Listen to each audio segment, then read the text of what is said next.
ideia mesmo é trazer para vocês um pouco de alguns temas que nós temos falado bastante, como plataformização,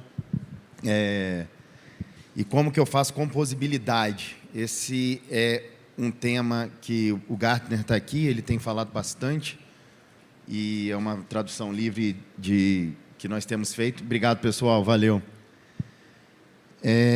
Bem, nós somos da Sensidia, a empresa tem esse nome esquisito, mas é uma empresa nacional, fundada em Campinas, saiu de dentro da Unicamp, do escritório de inovação, junto com a CIT, também outra empresa nacional.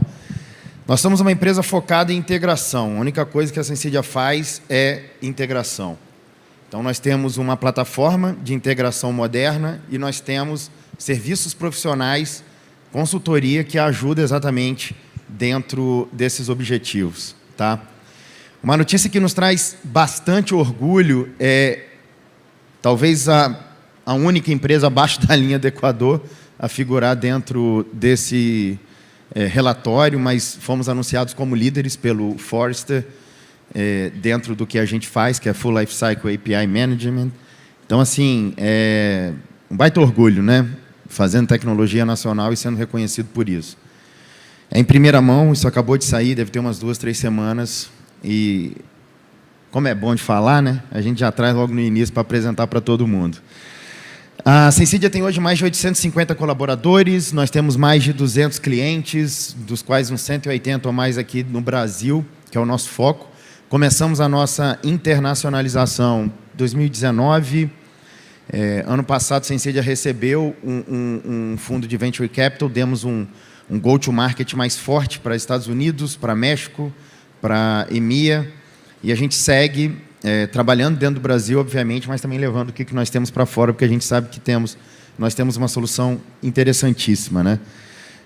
Alguns dos nossos clientes, eu trago esse slide para dizer que essa questão de integração, ela pega, sensibiliza toda e qualquer empresa, não importa qual que ela seja. Então, nós temos clientes da torre de finance, que são os maiores compradores de TI, obviamente, mas nós temos uma Raizen, uma Direcional Engenharia, uma Sotrec, que vem de Caterpillar, também usando esse tipo de solução do que a Sensidia faz. Porque, obviamente, essa questão de jornadas digitais, né, e esse físico com digital, isso é cada vez mais realidade. E nós não acreditamos e, obviamente, você precisa de uma camada de integração bem resolvida para que você possa dar vazão a projetos como esse. Então, também trazendo um pouco do que o Gartner fala que existem 3 pontos de entrada para uma plataforma, né? A criação de um ecossistema, você precisa de uma plataforma. O primeiro ponto é exatamente essas internas. Então, eu tenho APIs dentro de casa para resolver as minhas situações que preciso aqui no meu dia a dia, etc. e tal. Então, eu faço API, eu faço integração para que eu mesmo possa consumir.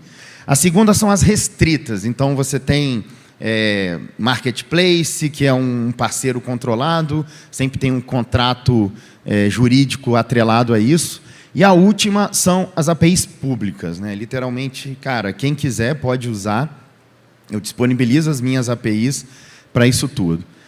Alguns desses cases eu vou falar aqui ao longo da apresentação, mas à direita estão alguns dos clientes da Sensidia que acabam encaixando a sua estratégia dentro de um desses pontos de entrada de plataforma digital. Tenho certeza que a maioria de nós nos familiarizamos com esse tipo de jornada. Eu vou fazer uma viagem, eu entro no hotéis.com, porque é a referência para eu poder procurar um hotel, uma hospedagem. Ali dentro do site do hotéis.com, a gente vê o TripAdvisor, porque o TripAdvisor é uma plataforma, é um ecossistema de review de hotel. Então, o próprio hotéis.com, como uma plataforma de reserva de hotel, ele sabe que o TripAdvisor tem um poder muito maior de atração para revisão, para review, então ele coloca a API do TripAdvisor ali dentro do site dele. Por sua vez, quando você faz a sua reserva, a gente consegue ver ali dentro do app do TripAdvisor, por exemplo, para você chamar o Uber. eu sei onde você está, eu sei para onde você vai, eu não preciso abrir o aplicativo do Uber, eu chamo o aplicativo do Uber de dentro do app do TripAdvisor.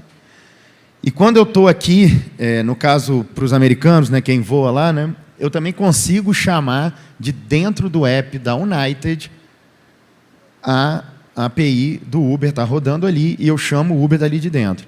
Mais uma vez, eu sei onde você está, eu sei que horas é o seu voo, eu sei que você tem que chegar com determinada antecedência no aeroporto, eu chamo o Uber para você. Na jornada do Uber, tem uma API do Spotify. Agora não está muito assim, mas antigamente a temperatura está boa, você quer uma água, quer uma bala, você quer sertanejo, quer rock and roll, o que você quer ouvir? Cara, 30 minutos de conversa ali você já economizava, porque a sua playlist da Spotify tocava dentro do Uber do taxista, e aí o que você estava ouvindo antes de entrar ali no carro, ela já continua tocando dentro do rádio do motorista. Quando eu estou numa jornada de mobilidade, eu chamo a API do Waze, eu controlo o Spotify de dentro do Waze. Então, para não correr o risco de você perder a próxima saída à direita, você consegue mexer na sua música, pular uma faixa, etc. e tal, ali de dentro do app do Waze. Então, o que é isso? São jornadas digitais que elas se cruzam num determinado momento. Então, quando nós falamos de um posicionamento como ecossistema, como plataforma, é necessário que eu esteja apto a me plugar em jornadas digitais que eu não estou hoje.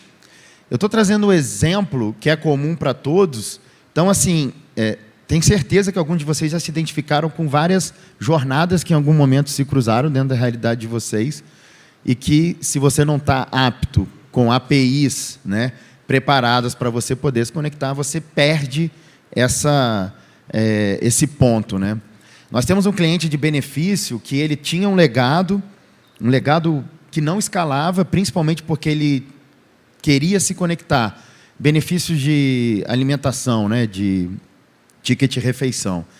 E ele não conseguia se conectar numa jornada ali do iFood, do Uber Eats, porque o legado tinha limitações e não escalava na quantidade que precisava. Então, assim, independente de hardware, não adiantava escalar hardware, porque a aplicação tinha problemas, uma aplicação antiga, né, e tinha suas limitações, que obviamente não era para esse mundo de hoje, de 500 mil transações por segundo, por minuto, uma coisa absurda que acaba sendo a hora de maior movimento dentro do iFood da vida. Então, ele precisou se conectar numa jornada dessa, e a gente precisou preparar exatamente dentro de casa, para que ele pudesse expor e ele se conectasse de forma sadia, não através de conexão com fio desencapado, né, que você toma um choque. Então, é isso que nós acreditamos, né? Então, o que é plataforma? Plataforma, de acordo com o Section 4 trouxe isso aqui que eu vou me basear, é algo que tem uma proposta de valor bem clara e dois lados para se conectar. E é uma proposta de valor que ela faz sentido e ela atrai partes, né? Alguns exemplos que nós podemos citar de hotéis sendo conectados com viajante através de reviews, motoristas com passageiro, lojas com consumidores e restaurantes com pessoas famintas, né? Ou sem vontade de cozinhar. Você tem dois lados, você tem um ativo não muito explorado. O Airbnb ele não tem um quarto, né? Não deve ter um tijolo no mundo, e ele consegue muito bem ter uma proposta bem definida e conectar dois lados com uma capacidade ociosa, porque ele se posiciona como uma plataforma exatamente de hospedagem. Então, é isso daqui que trata, né? Então, tem as suas regras de engajamento dentro dessa ecossistema que você começa a criar aí dentro, né? A proposta de valor muito clara, né? Os efeitos de força de rede e etc. e tal. E eu tenho certeza que, no mínimo uns 3, 4, né, de uma plataforma, todos aqui usamos no nosso dia a dia. Deve ser um app que, muito provavelmente, vocês abrem, né? O Uber, a Sensidia tem um evento que chama API Experience. Nós trazemos os nossos clientes para poder falar o que eles têm feito com essa tal dessas APIs e como isso acaba impactando diretamente o negócio deles. O Uber, ele trouxe uma informação bem interessante quando eles vieram falar. Se vocês tiverem interesse, essa palestra está disponível no YouTube, no canal da Sensidia. Fiquem à vontade para procurar. Mas ele chamava Dustin, ele era o evangelista de APIs do Uber. Ele falou, cara, eu tenho milhões de corridas dia, com uma média de 20 minutos de corrida, e são esses 20 minutos que eu tenho para poder fisgar o meu cliente ou trazer qualquer coisa, porque é dentro desses 20 minutos que eu estou sendo relevante na vida dele. Então, uma estratégia de APIs, com vários microserviços por baixo, sustentando isso, se faz totalmente necessária quando você quer começar a ser relevante dentro dessa plataforma de transporte, como é o Uber, e ser relevante na jornada do seu cliente. Alguns estágios que o Section 4 traz sobre isso, e eu vou trazer alguns cases dos clientes da Sensidia para poder explicar um pouco, né? Então, o primeiro estágio é o Inception.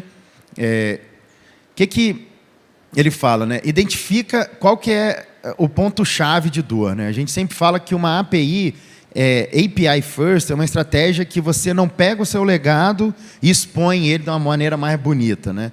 Isso talvez seja pérola em focinho de porco.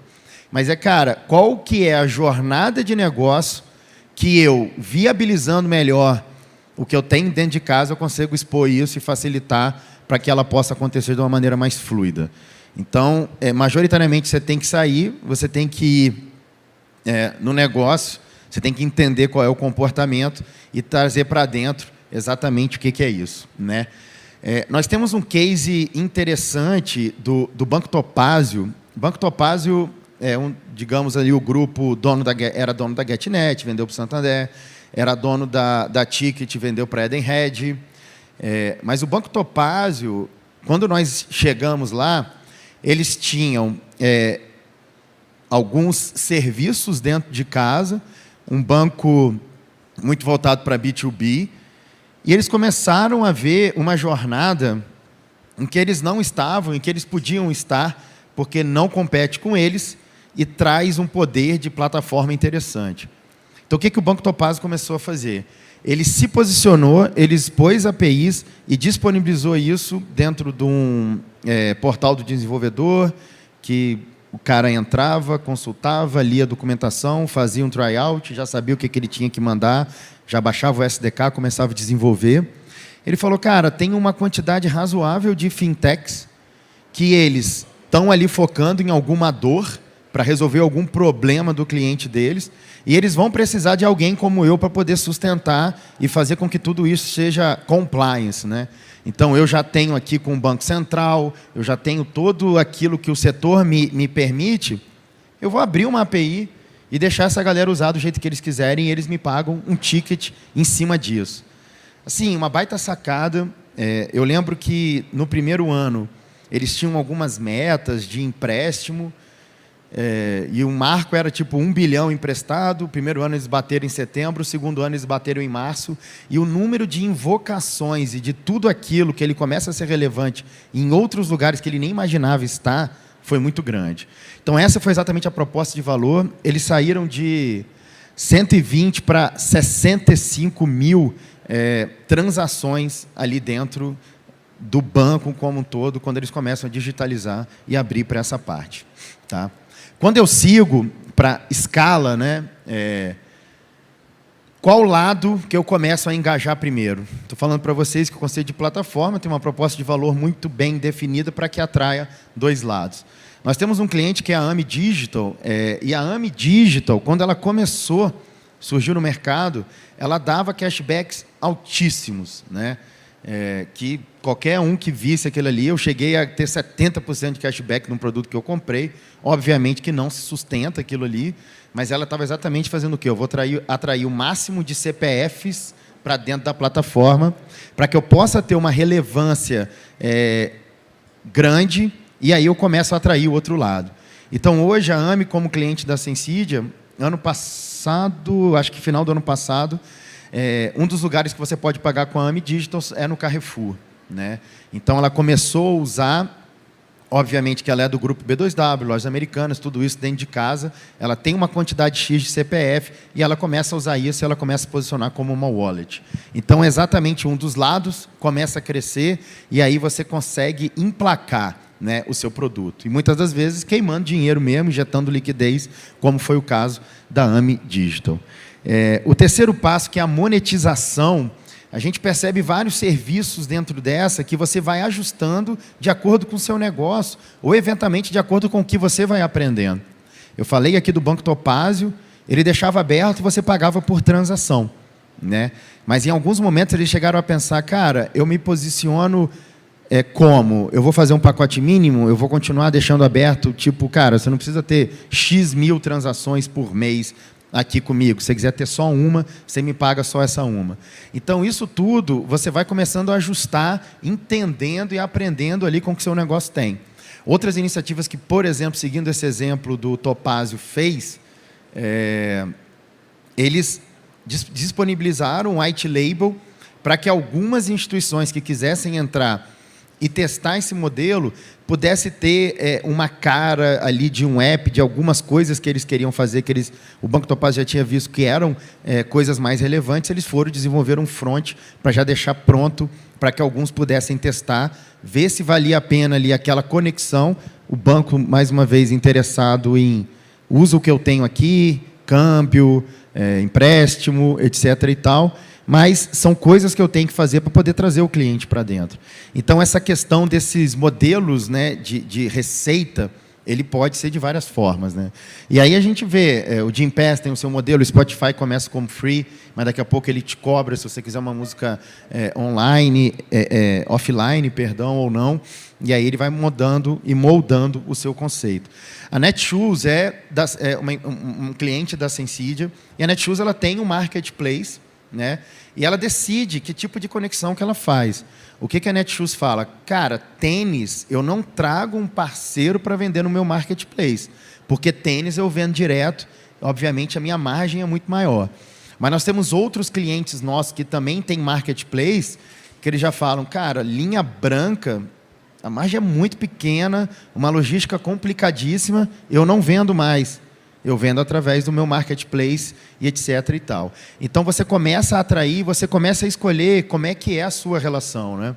Obviamente que quando alguém vende o seu produto dentro do Netshoes, deixa para o Netshoes um comissionamento e ele vai calibrando isso de acordo com as suas estratégias, obviamente, e de acordo com aquilo que faz sentido financeiramente para ele oferecer para os seus clientes. Proteção, né? Então, como que eu aumento a dificuldade de sair de dentro da plataforma?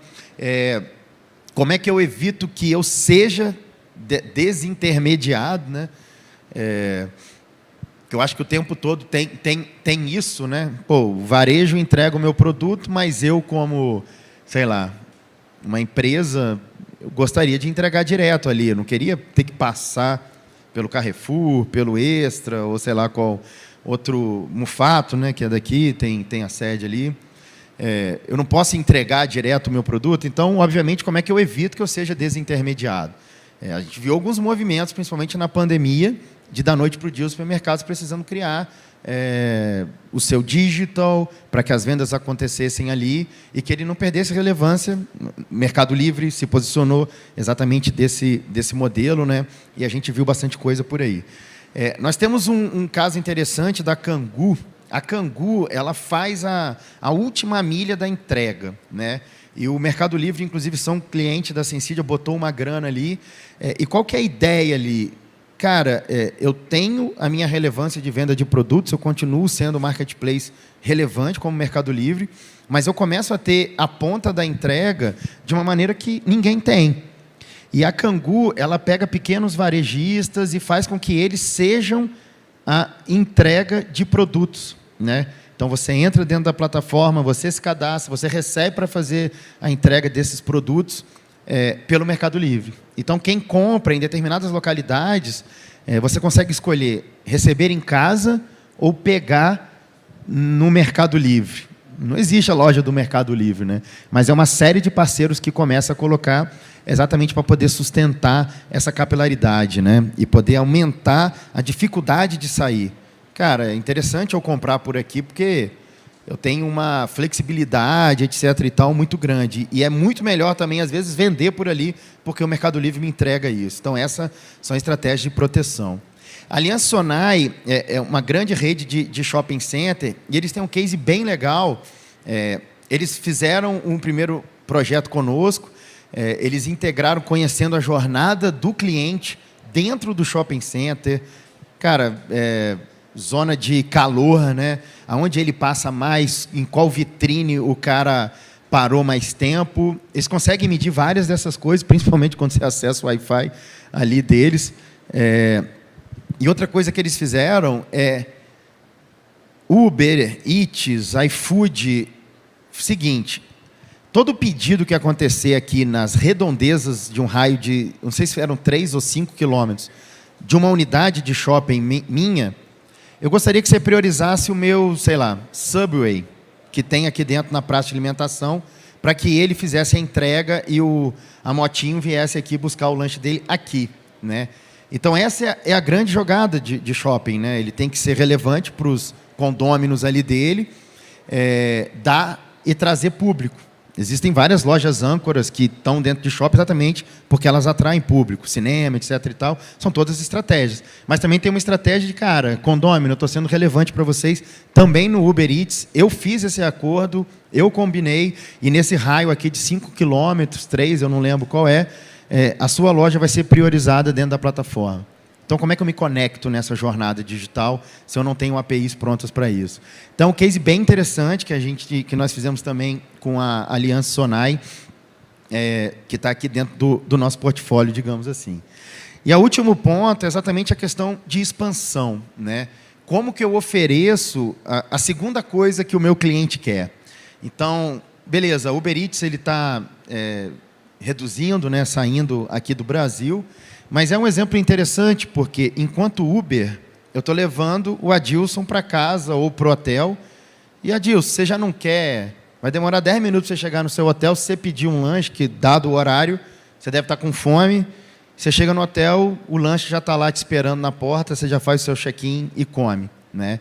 Essa é a ideia do Uber Eats, né? Você tem mais uma forma de você expandir, de você ir para frente, puxar mais o seu cliente para você ser mais relevante ali para ele, né? O próprio Apple Watch acaba sendo isso. Você coloca dentro do seu ecossistema, você aumenta a barreira de saída, né? E um case legal, outros exemplos também que a gente poderia citar, mas um case legal nosso e que aconteceu durante a pandemia, o Cinemark é cliente nosso também e é um baita case legal. Uma próxima oportunidade, a gente gosta de falar de tsunamis digitais, né? Que é beleza, eu tenho APIs, mas e agora, né? Porque tem vários tsunamis digitais. Um tipo de tsunami digital que o Cinemark passa é quando ele começa a vender ingresso, né? De pré-venda, de estreia de filme. O Doutor Estranho, recentemente, foi um desses. Top Gun foi absurdo. Eu estava ontem num jantar que nós fizemos com alguns clientes em São Paulo, eu estava conversando com o Ada, que é o CIO de lá, ele falou, cara, impressionante como Top Gun mudou, porque eles ficaram fechados a pandemia inteira, né? Ninguém ia em cinema, né? Mas mudou a realidade porque trouxe muito dinheiro para dentro do Cinemark, eles conseguiram dar uma respirada boa aí nessa retomada, né? Mas são tsunamis digitais que vêm, você precisa estar preparado para poder aguentar essa demanda. Dias das Mães, Black Friday são tsunamis. Sandy Júnior é um tsunami. A gente teve um caso interessante com o Sandy Júnior, se vocês me permitem. A Sensidia tem a Cartão Elo como cliente. Uma pessoa foi no Instagram, na época da venda dos ingressos, e disse, olha, cliente Elo vai entrar na fila 1 hora antes. E em tal lugar, vocês fazem o cartão Elo em 10 minutos. Como é que você vai prever isso, né? A turma aqui que vai preparar para escalar ambiente, meu amigo, não tem como prever que um cara vai lá no YouTube, no Instagram, ou sei lá em que rede social, vai mandar uma dessa e daqui a pouco vem 200 mil pessoas querendo fazer o cartão porque quer ter prioridade na compra do ingresso de Sandy Júnior. Então, se você não tem o seu dentro de casa bem resolvido, você corre o risco de atrair um tsunami digital para dentro da sua estratégia. Então, esses são casos interessantes. Mas o Cinemark lida com isso. A gente sempre tem essas pré-vendas, etc. e tal, aquecimento de infra e tudo isso, o auto-scaling acaba sendo uma realidade. Mas durante a pandemia, óbvio que isso não mudou, né, a realidade do Cinemark, mas é interessante de ver como você consegue ter agilidade para poder compor. Eles começaram a vender pipoca pelo app, e você passava, pegava e seguia o teu caminho, né? Então, essa agilidade que você precisa ter, ela se faz necessária com uma arquitetura interna muito bem resolvida, né? Então, assim, às vezes velocidade ele é um atributo muito importante para nós vencermos. Mas eu digo que em TI, cara, agilidade, com certeza, é o quesito mais importante, porque talvez eu vou para o lado direito e eu deveria ter ido para o lado esquerdo, eu preciso voltar rápido e seguir testando hipóteses e fazendo o que eu tenho que fazer para poder sair do outro lado, né? E aí, falando do Cinemark, né, se perguntar aqui quem foi o principal cara que puxou inovação nas empresas, né, foi o presidente, foi o cara técnico, não, bicho, foi o Covid-19. Eu fiz em dias o que eu não fiz em anos, né? E foi uma loucura aqui, um vucu-vucu danado. A gente precisa de agilidade. E o que nós trazemos assim também, né, de APIs e de coisas dentro de casa, né? Aí o Gartner, ele fala sobre isso, sobre a capability, né, de negócio, a capacidade de negócio empacotada e como que você acessa isso. Cara, através de APIs, isso dispara vários eventos, isso tem a sua base, isso resolve ali dentro com microserviços. E é exatamente sobre isso que é uns passos que a Sensidia atua, trabalha, como eu mencionei para vocês, desse cliente nosso de benefício que entrou na jornada do iFood, do Uber Eats. Então, a desconstrução de aplicações monolíticas é muito comum, porque não adianta comprar mais servidor, mais hardware. A aplicação ela tem os seus gargalos, ela tem as suas dificuldades, e é nela que você precisa olhar, né?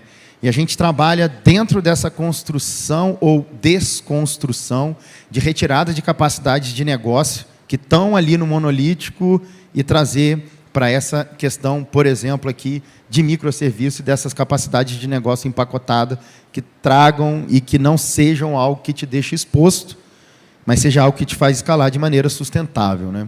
Então, nós falamos sobre isso e fazemos esse tipo de trabalho de forma que você tenha, obviamente, e consiga compor dentro de casa as suas capacidades de negócio para arrumá-las de maneira a sair do outro lado dentro do seu business, tá?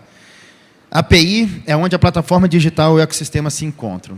Infelizmente, eu queria citar outros cases aqui da Sensidia, de clientes da Sensidia, que eu gosto bastante. Faltam 15 segundos. Eu não vou conseguir falar aqui para vocês, mas falaria do Panvel, da Direcional Engenharia, que está vendendo apartamento pelo WhatsApp, está se conectando com skills da Alexa, o Banco Original, Unimed Vale dos Sinos, que fez um hospital sensacional, totalmente tecnológico, a Natura, Banco Original. Se vocês tiverem interesse nessa palestra, eu passo para vocês o PDF, sem problema algum. Esse QR Code aqui, você pode me mandar um WhatsApp, e eu já respondo para vocês, ou de qualquer maneira, nós estamos com um standzinho, vamos conversar, posso falar um pouco mais sobre esses cases para vocês. Mas a ideia era trazer um conteúdo relevante, fazer algumas provocações relacionadas a jornadas digitais do qual nós não estamos, como é que a gente consegue se conectar nelas, e a gente acredita que você precisa resolver a sua arquitetura interna para se preparar, para se conectar dentro de jornadas como essa que aparece, né? Então, Open Banking, Open Insurance, Open Finance como um todo, Open Health, Open Education ou Open Everything que vai vir pela frente. Se você não resolve as suas questões dentro de casa, você não consegue trocar dados de forma segura, né? Então, é sobre isso que a Sensidia tem falado. E agradeço pela oportunidade aqui, pessoal. Obrigado, viu?